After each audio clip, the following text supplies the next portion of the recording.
Hi,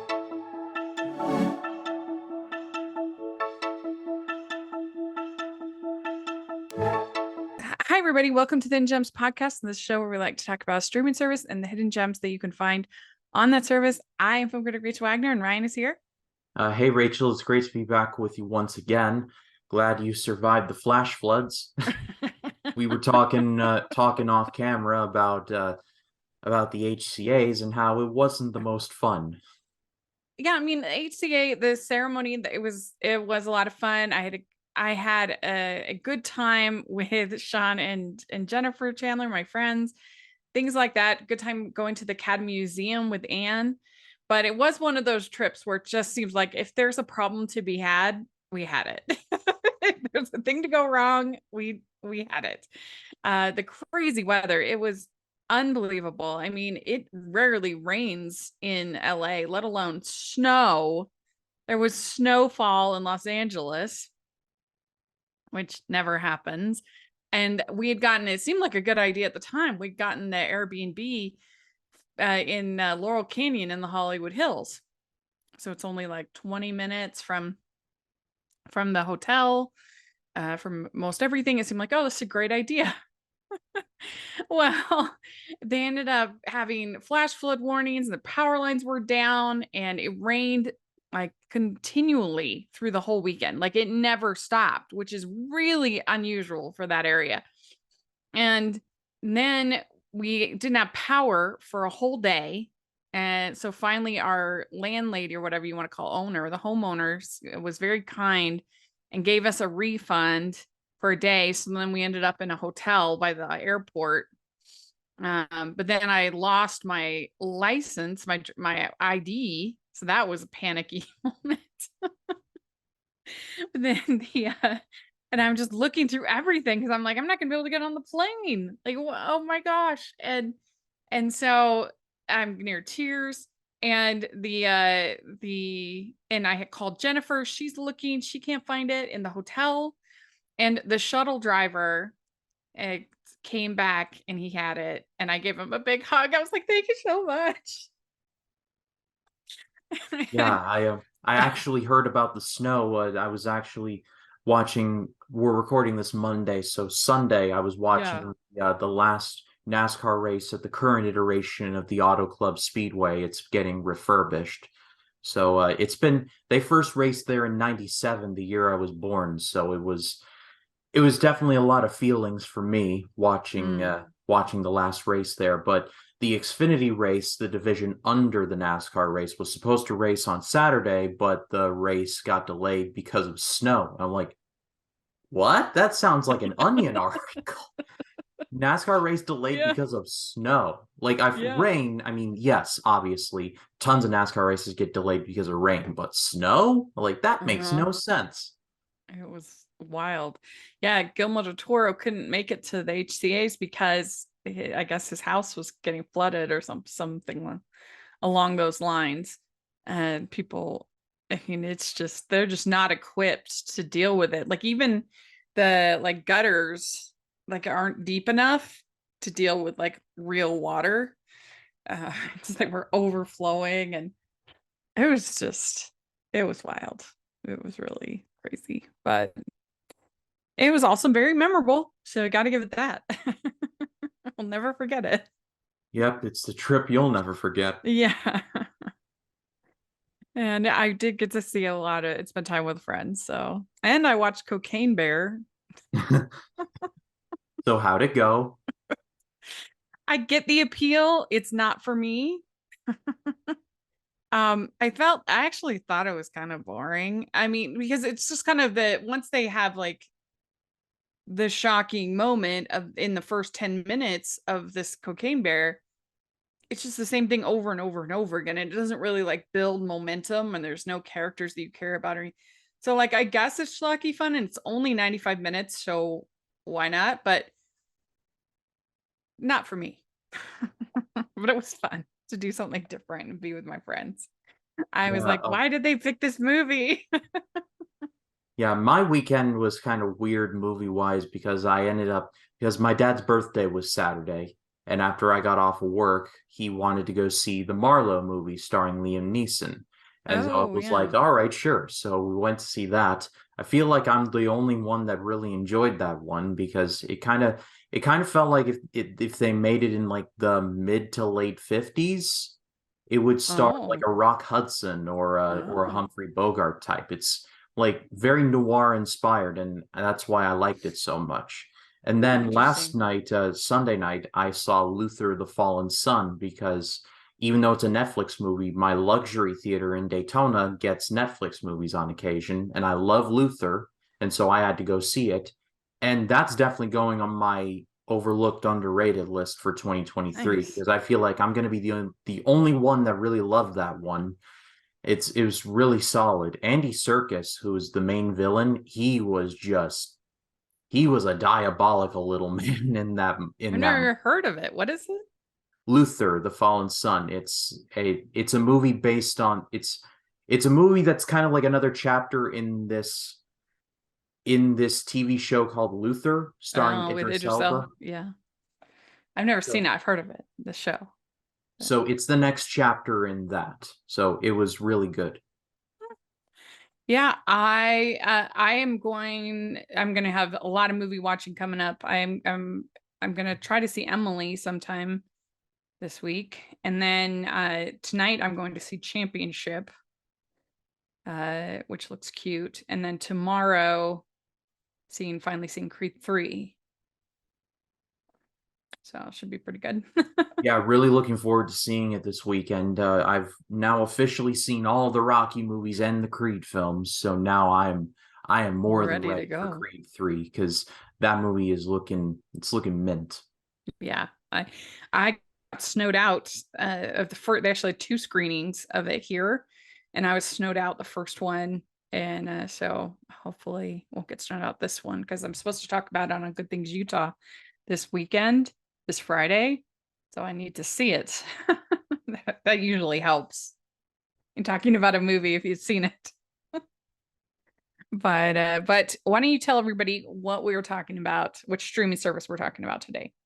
Well, we're talking about HBO Max, and really, this is becoming one of my favorite, like, mainline streaming services. I think my overall favorite is still, I want to say, Canopy, but HBO Max has got so much to offer. They've really stepped up their game. Yeah, and this is our 12th episode of HBO Max. Can you believe that? That is just crazy to me. Like a lot of things are crazy to me, just how we've reached double digits on so many of these, but at the same time, it's like with HBO Max, I get it. Like it's 12, but then again, I have not had a hard time finding stuff for Mhm. this. Now, they kind of went through a rough period for a while there where they were canceling Batgirl and taking series off the air and not having the Scoob movie and just a lot of drama going on. But that doesn't mean they still don't have quite a bit of good stuff. Yeah, that was definitely an egg on the face moment, and Yeah. WBD definitely is it's going to be interesting when The Flash comes out, just how they circle the square that is Ezra Miller, but that's neither here nor there. But I Yeah. I can't argue with HBO Max what we get now. I mean, it's pretty loaded. Yeah, what do you think of James Gunn's announcement? Are you excited about it or skeptical? How do you feel? I feel like I feel like this Flash movie is going to be the Flashpoint movie, meaning Yeah. basically this is going to be the hard reset that this series has needed for at least 5 years Yeah. because it feels like all forms of continuity are just lost at this point and held together with scotch tape and bubble gum. And I think this really cannot come at a better time because I think, and I'm not gonna say that the MCU like is bad now because it's not. It's had some missteps, but I feel like the grip is starting to slip just a bit. And so, who better to take the reins of DC than one of the MCU's best directors? Because James Gunn has directed all the Guardians movies, and I love one and two, and three is looking just as good, if not better. So, I think there is a reason to be optimistic. Yeah. I did not like Guardians 2, but I did really like the first one. I haven't seen a lot of his other movies, but it is refreshing to see a new voice, to see somebody who seems very confident. They have a vision. They are going to be organized. Uh, Hopefully, I think that looks really appealing for what made the MCU so strong for so long.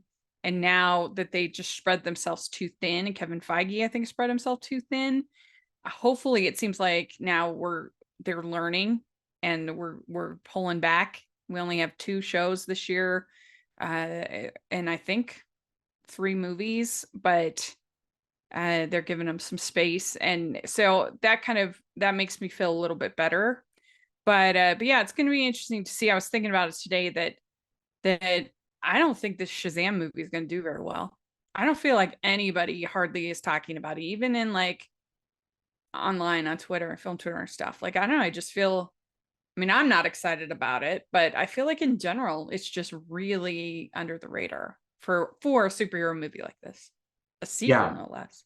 I was not crazy about the first Shazam movie. I liked it. I thought it was just okay, but there are Yeah. people who are just like, that is just like the best DCU movie, just falling over themselves for it.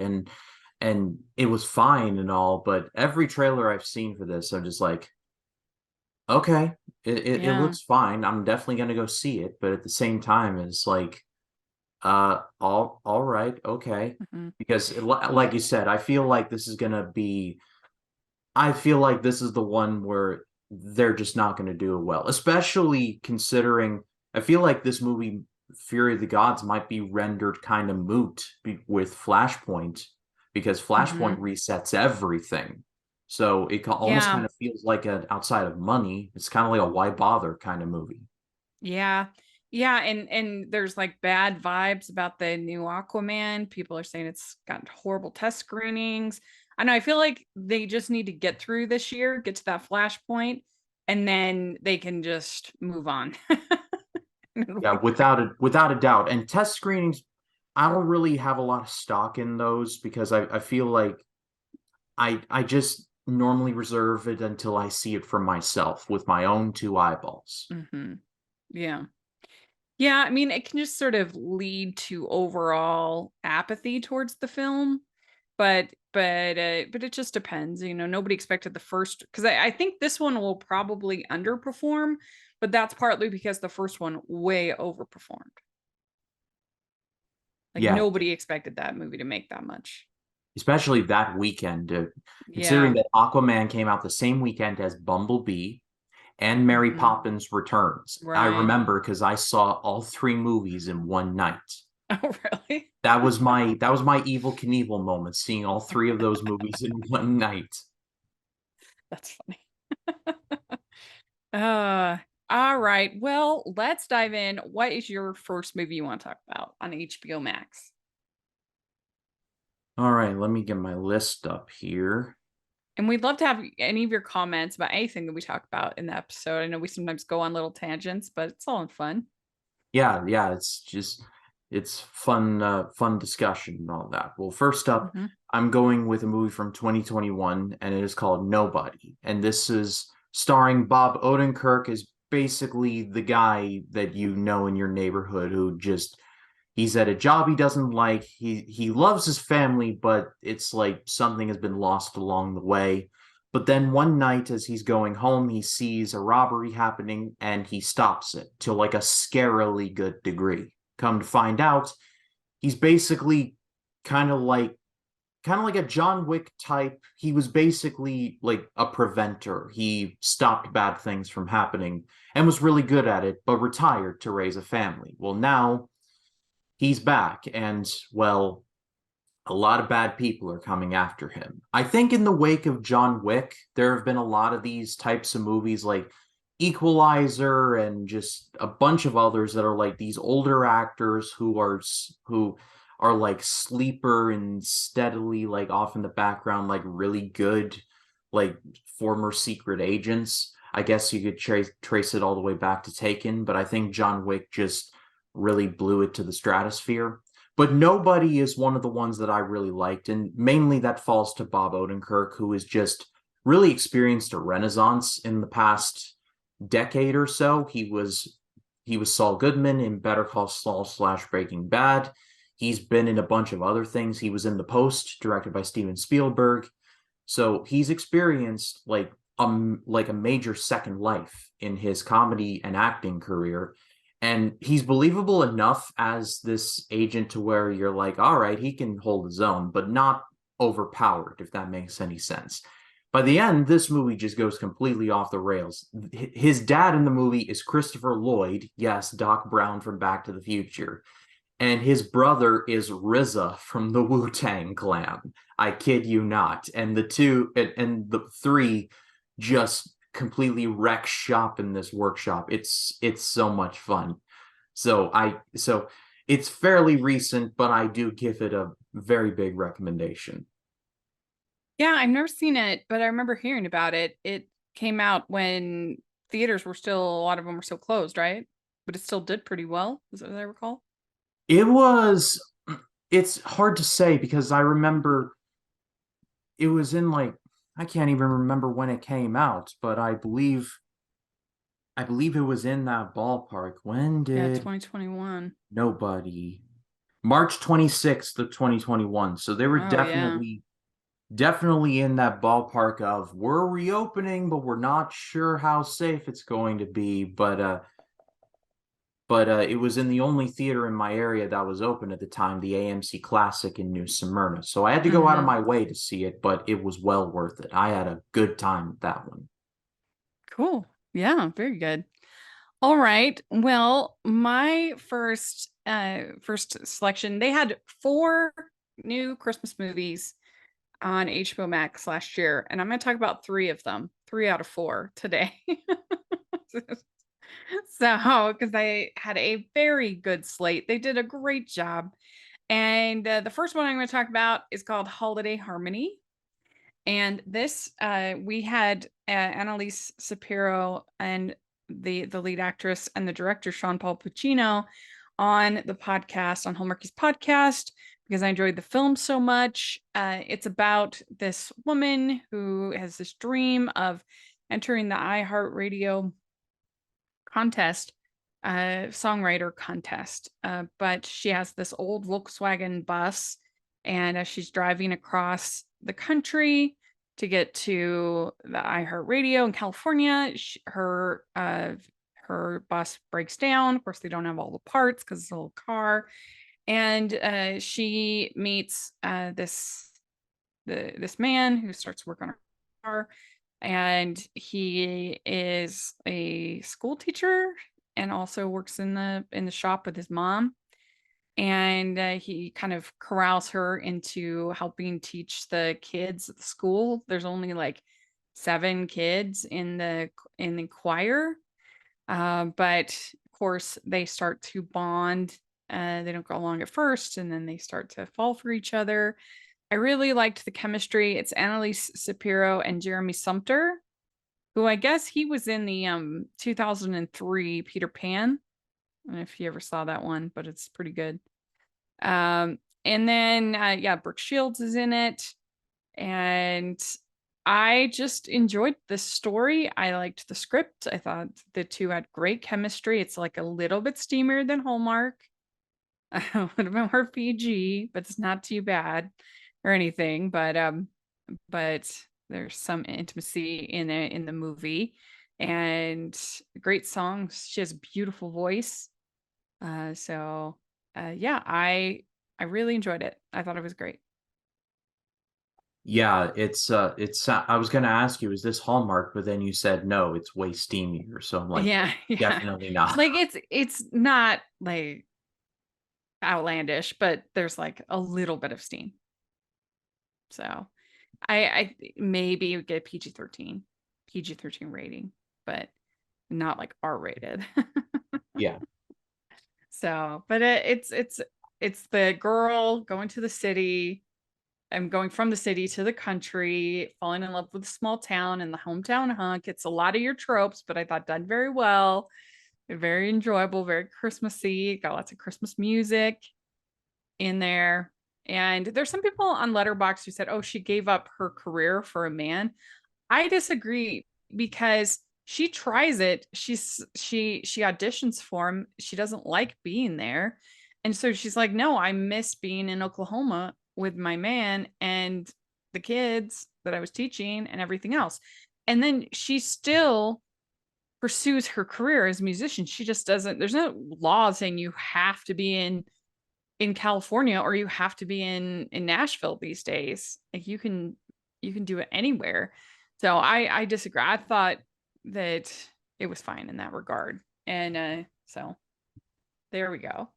Holiday Harmony. And it's not like super Christmassy. You could definitely watch it any time of the year. Yeah, like you said, with the internet, all those walls have been knocked down. You can get Yeah. famous anywhere for pretty much anything. I was just watching a Yeah. video about the artist Joji who wrote Slow Dancing in the Dark. I don't know if you've heard Hmm. that song before, Yeah. but previously in another life, he was the YouTuber Filthy Frank, which was just a trip. But basically, he started out as Filthy Frank, and now he's like this multi-platinum Yeah. recording artist just from YouTube. So, Well, and look at all these TikTokers that now have recording deals yeah. and everything and have made their own albums at times and they're selling them online, all that. So it's a new world. So all right, well, what's your next bit? So my next choice is a movie from 2004. This is directly from my childhood. So not sure if this is like of as high quality as I remember it being, but I just love this movie. It's called Catch That Kid. It starred Kristen Stewart, Max Theriot, and Corbin Bleu. The Kristen Stewart's character, her father got injured in a climbing accident many years ago and needs this very expensive surgery. I think it's worth like $250,000, which her family does not have. But her mom works at a bank, and more specifically, she's designing the bank vault, like one of the most ambitious bank vaults ever. And so the daughter decides, let's rob the bank. And her friends are like, you're crazy. And like, where else are we going to get the money? And so they're like, all right, let's do it. And the movie's basically about that. And it's it's very much like in the realm of like fantasy and that this would definitely never happen, but I was at the right age to watch this. This was in 2004, like Kristen Stewart was like just starting out. This was before Twilight. I believe Twilight was in 2008. So this was like a few years before that, and she's gone on to great success. She was nominated for several awards for Spencer, so she's gone on to do good things. Corbin Bleu, who would go on to be in all the High School Musical movies. He's kind of dropped off the earth. I don't know what's happened to him, but he is Not if you're a supreme. Hallmark fan. He was Oh, in several Hallmark movies last year. oh, that's where he's been because Yeah. he's supremely talented, and I miss that guy. So I Yeah. hope Yeah. I hope someone gives him something to do. And then Yeah. Max Theriot, who was, I believe, in the Bates Motel show, the prequel to Psycho. And then I haven't heard much from him either. I'm sure he's been in stuff, but I just have not seen it. So I like all three of these kids and who are now adults. And I'm glad Kristen Mhm. Stewart is getting the respect that she deserves because she got a reputation for a while, but now through like Spencer and other things, she is like she's more respected, and I'm glad to see it. This movie, like I said, it's just I was at the right age for it. It's escapism. It's a lot of fun. There's a lot of stuff with go-karts. And her dad is Yeah. played by Hugh Laurie, so that's a lot of fun. Oh, I forgot that. Yeah, Corbin Bleu was also on the last season of High School Musical, the musical, the series, Oh, on that's Disney Plus. I Yeah, did not know that. yeah, he was. The most ridiculous name ever. This is kind of fun that you mentioned this one because I actually reviewed this for Family Movie Night way back in 2018, so it's been a while. But when my idea was is that if you have kids who really want to see the Mission Impossible movies, but they're not quite ready, those are pretty violent, films, then this could be like a palatable alternative. It has those like fun heisty spy kind of elements, but it's for kids and not too violent. And I haven't seen it since 2018, but I remember really enjoying it. Like I said, I've reviewed it on my channel, so if y'all want to check it out, we'll put that as one of the end videos. Well, hey, that's actually a perfect analogy. They're definitely for kids Mission Impossible ones. There's even a Yeah. scene in a vault kind of similar to the first Mission Impossible with Yeah. Tom Cruise doing this gimmick. Yeah. Yeah. Well, very good. You all should definitely check that. It's a fun little movie. So my next choice is another one of these HBO Christmas movies. Like I said, it's called A Hollywood Christmas.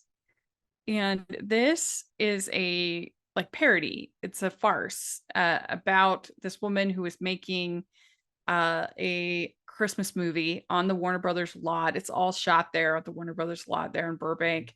And this guy comes in and he's like going to shut it down. And uh, that she has to like cut all these costs and all this stuff. And like at the same time that you have their story, you have her filming a Christmas movie with like a similar story. And her so you have the actress and the actor who are in the Christmas movie having romance as well. That so you've got all this stuff happening all at the same time, and you have her assistant who was really funny, and she kept saying things like, "Oh my gosh, you're looking at you're in a Christmas movie. He's the bad executive who's shutting down the Christmas movie." And I don't know. I'm not explaining it well, but she was very funny. The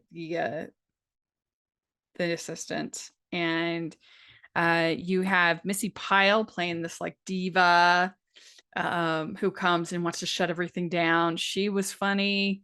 I think especially if you watch these movies, then you'll get a kick out of it. Kind of seeing some of the behind the scenes and the how they make the snow and how they make some of the sets and that's all shot in the summer and so they're all roasting in their winter jackets, stuff like that. I really did enjoy it, and so it would be, I think, a fun one to watch year round because it's just so funny. Yeah, I remember listening to the Office Ladies podcast, Jenna Fisher and the lady who plays Angela, the two who were on The Office, and they were talking about how they were filming the first Christmas episode of the show in like July. So it was way hot, but they were like Christmas garb all around, and it was just a whole big thing. And so anytime I see a Christmas special, I just think to myself, I bet you this was August. Yeah, yeah. A lot of times those jackets are really actually very light, but they're made to look heavier, and or sometimes they put ice packs in the jacket to cool off, or we'll have the actor standing on snow. There's all kinds of little tricks that they do. So this just pokes a lot of fun at that, and I had a good time with it. So, what's your next pick?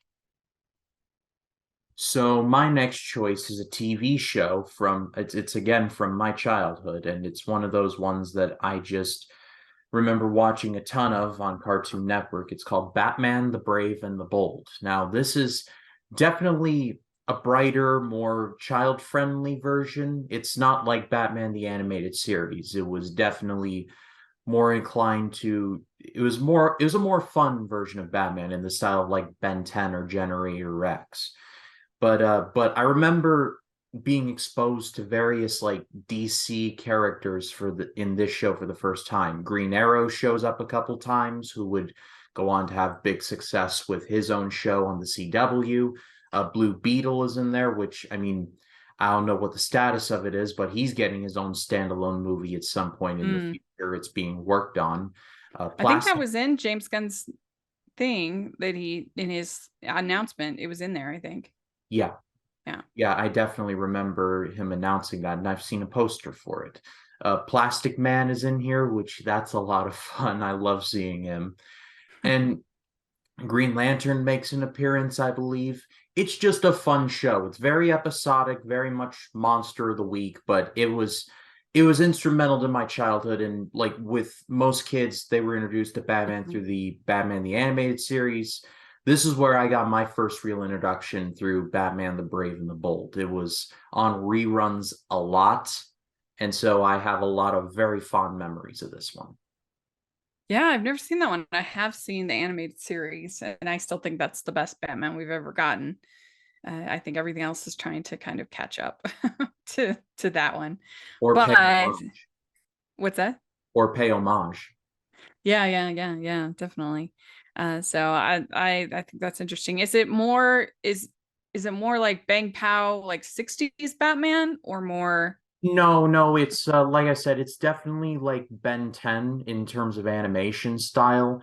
It's not it's not over the top and cheesy, but it's made for like it's made for older kids, not tweens, not babies, but like in that Mm, grandfather, like not grandfather, but in that like middleman yeah.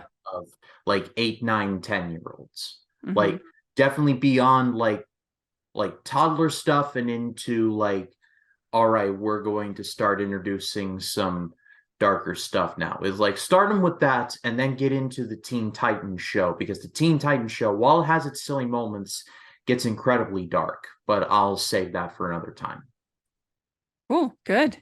All right. Well, my next pick is a very silly movie, but I think fun is Seven Brides for Seven Brothers. And this is not to be taken like too seriously. It's very silly. This man with there's seven brothers, so six more, including him.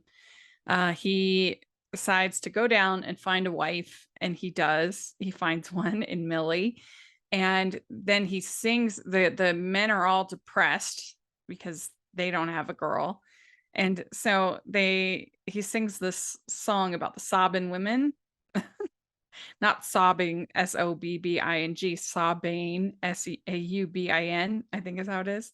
Anyway, and how they basically in the history the Sabin women were abducted, but then they end up falling in love with their captors, and so they decide, these men, to go and take these women and think that they'll end up falling in love with them. Well, it kind of works, which maybe isn't the best, but it's all done so silly. I mean, this is not like, nobody should go and commit an abduction based on Seven Brides for Seven Brothers. So you have to take it with a huge grain of salt, and just I really enjoyed the songs. And I don't know why when they updated it for Broadway, they didn't include like a ton of the songs, and then they added new songs that weren't that good. So it was disappointing, the Broadway adaptation. But yeah, you have a great cast in this. You have some of the best dancing ever in movies. A great scenes. Jane Powell, Howard Keel, so good. So I really enjoy this one, but you can't take it too seriously. It's just for Yeah, fun. even the title Seven Brides for Seven Brothers is a little bit out there. But it's a lot of fun. Have you ever seen it? I have not. I've heard Mm. nothing but good things about it, but I have always been intrigued. Yeah, like I said, you just can't take it too seriously. But what do you have next? So my next choice is a TV show that ran for many years in the 2010s and is called Ballers. This starred The Rock as basically a sports agent. He was the middleman between teams and players. And really, to describe this show is a bit hard because it's kind of a new similar case every week. There are storylines, but it's very much a show where The Rock's character has to put a fire out, if that makes any sense at all. I'm kind of surprised that they squeezed 5 seasons out of this because of how busy The Rock is just in general. And considering he's even busier now with like DC stuff that he was doing and handling the XFL. I mean, the man just doesn't sleep apparently. So I'm surprised they Yeah. were able to corral him for 5 seasons of television, which is quite a time investment. But like I said, The Rock is a lot of fun here. He's definitely shows off more of his acting chops here, which I do appreciate. He definitely has more of his rock isms here, which I do appreciate, but it's a very nice show. The best way I can describe it is kind of Entourage, but instead of Hollywood, it's more focused in the sports world, if that makes any sense at all, which is it's very nice for The Rock considering the fact that he was a football player before he became a wrestler and then an actor. So I'm sure that must have been very nice for him to go back to. So I give this one a modest recommendation. Is he the lead character or is it more an ensemble? He is the lead, but there are characters that stick around throughout. Basically, his clients and his Mm-hmm. assistants. Mm. Yeah. Yeah, I remember hearing about that, but I've never seen it, so that's good to know. That's fun. Well, my next pick, going back to Christmas, we're talking about a Christmas mystery. And this, I think, would be a lot of fun for the whole family because it has something for everybody. It's got your adult characters, it's got your kid characters, it's got your teenage characters. And basically there's these Christmas bells that supposedly have kind of magic power, these prized jingle bells, and somebody steals the bells. And so these two little kids end up kind of on the case and they're looking, sleuthing because her dad is the sheriff. And so she kind of has access to all of this stuff. So she's looking and there's all the different suspects and the red herrings and everything. And I thought it was really well done. I think if kids like something like Harriet the Spy or The Great Brain or that kind of a detective story or mystery story, even Nancy Drew, then I think that they will like this. I thought it was very well done. And it has Violet McGraw in it, who was in Megan. If you enjoyed Megan, she was in that.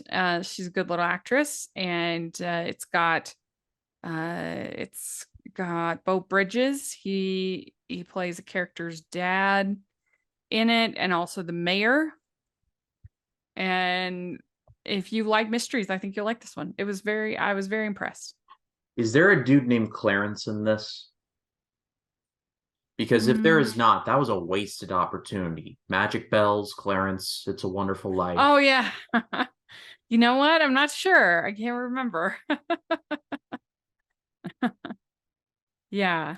But it's not like the most Christmassy thing in the world, but it had a nice heart to it and it's about family and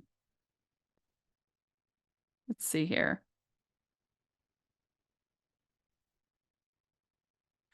Well, some of them it just says deputy or sheriff, so we can pretend their names are Clarence. Yeah, because I'm just saying, like, you can't have a story about magic bells and not have a dude named Clarence in it. It's Yeah, like writes fair itself. point. Come Yeah. on, Warner Brothers, hire me. What are you doing? So what is your last pick?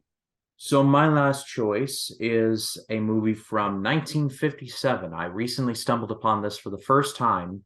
It's the original, not the remake, the original Oh. 310 to Yuma. So as I'm sure many of you know, James Mangold in 2007 directed 310 to Yuma, starring Russell Crowe and Christian Bale, but it was a remake from 1957. And the premise is that there's a big bad outlaw who is captured after robbing a stage and committing murder. And in order to take him to the prison in Yuma, a very poor rancher is hired to take him because despite the fact that he has taken a stance against not harming anyone, he needs the money. And so he takes the job. And basically, this movie is the outlaw trying to force him into letting him go by taunting him about how poor he is and all of that, and the rancher standing his ground. And there's a whole subplot, or not a subplot, but there's a theme in here of it's there's been a drought, it's been dry for a long time, and so it's just waiting on the rains to come. And it's a nice build up for that. I've been on Mm. a bit of a western slash mystery kick lately. I don't know why, but I just have been. And it really I've I've been intrigued to see this one for a while, and it's really solid. It's brief at an hour and 40 minutes, so it's a quick watch, but it is a very well done watch all the same. I'm kind of surprised it's not talked about more in the Western conversation, but it's got Mm. really good gunfights. It's got a nice little dynamic between the rancher and the outlaw. And overall, I really had a good time with this one. Which one do you like better, the original or the remake? I haven't seen the remake in a minute, so I cannot accurately compare the Mm. two. Yeah, I haven't seen either of them, so I was just curious. But I've heard good things about both. I do know some people who prefer the remake in this case. Yeah, that's interesting. I'm thinking of catching up on Mangold movies that I haven't seen yet because he's directing Indiana Jones 5. So Mm, that'll definitely be one I have to sit down with. yeah, yeah, cool. Well, my last pick is maybe borderline hidden gem because it is a classic. People love it, but nevertheless, I'm including it. It's The Music Man from 1962. This is starring Robert Preston, who played Harold Hill on Broadway. Then you have Shirley Jones, Buddy Hackett, Ron Howard, Hermione Greengold, and the list goes on and on. I love The Music Man. It's very special to me. I saw it with my grandma and my cousin on our special trip before my cousin passed away the next April. So it will always have a special place in my heart. I love the story of redemption. That there's good even in this snake oil salesman of Harold Hill. The music is so beautiful, it's so catchy. 76 trombones, Trouble, the uh Good Night My Someone, beautiful. Till There Was You is one of the best ever. You've got a good Beatles song out of that. Uh, and yeah, it's heartwarming and sweet and great songs. I love Trouble. It's probably one of my favorite Broadway songs ever. That's gotta be a pick. Isn't this the musical that had Till There Was You in it? Yeah, yeah, yeah. That's the one that I said was the Beatles. I remember seeing because I believe it was a local middle school, like, and this was a long time ago, but I remember seeing a production of this. It was a really long time ago, but I Hmm. am familiar with this. I haven't seen Yeah, this movie, but I know what it's about. yeah. There was love all around, but I never heard it singing. No, I never heard it at all till there So there was you. was you. It's a really underrated Beatles song as well. Beautiful. Yeah. And Shirley Jones had such a beautiful voice. She was great in all of her musicals in Carousel, in Oklahoma, in this.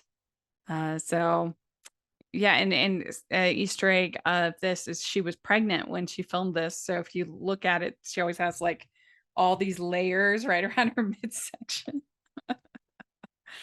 Um, but yeah, I think it's a little bit underrated as far as classic musical films, because it kind of was at the tail end of that big era, where you had all the Roger Hammersteins, the Lerner and Lowe, all of that going on. This was 1962.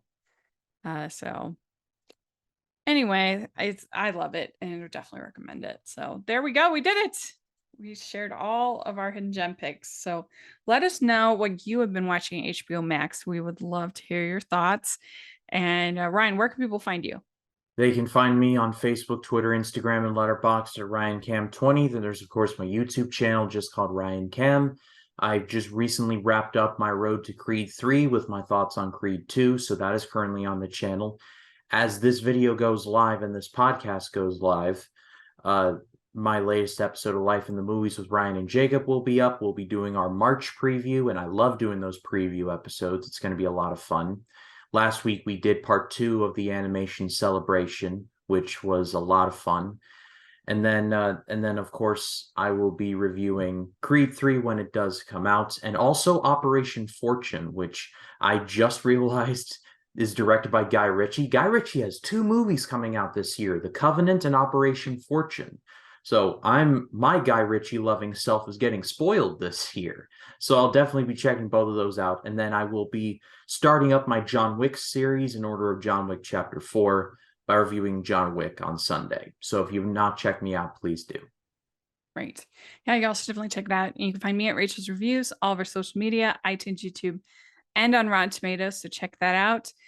We have the end of Jane Austen month coming, and then I'm not sure what we're going to do next. But if you have any ideas for family movie night, let us know. Or if you have any suggestions for hidden gems, we'd love to hear that too. If there's a streaming service we haven't covered or haven't covered for a while, let us know. And if you're listening to this episode on iTunes, please leave your ratings and reviews. If you're watching on YouTube, please give the video a thumbs up and subscribe to the channel. We appreciate that so much. We also have the Patreon group and merch store. We have some really fun stuff coming up in the Patreon group, including our watch along for March, where we are going to be having Catherine Davis on. And we're really excited about that actress. We're going to watch Christmas on Fifth Avenue, one of my favorite Christmas movies of recent years. So take a look at that. I would so appreciate it. And then we also have the merch store, which has hashtag animation junkie shirts. Take a look at that. And thanks, everybody. We'll talk to you later. Bye.